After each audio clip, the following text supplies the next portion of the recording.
panay na naman nga ang ulan mga mare. Ito yung pinaka-the best time para magpalit tayo ng bench. Tingnan nyo naman, ang ganda ng mga napili kong design. Sakto nga at dito mag-i-sleep over yung mga bata kong pamangkin na babae. Kaya for today's design, printed design naman para sa mga babae. Kaya for sure, kapag nandito na sila, matutuwa sila. Kapag magkakasama pa ng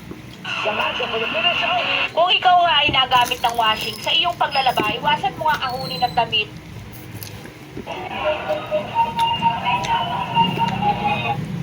Ang mga ka-cervix na at 30 as early as 30 seconds. Ito na yung super trending na 10 pagkain na kailangan mong gumamit ka ng suka at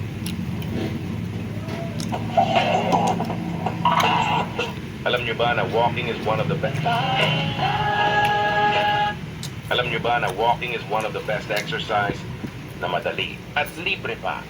Number 1, long impact kaya safe kahit beginners. Number 2, good for your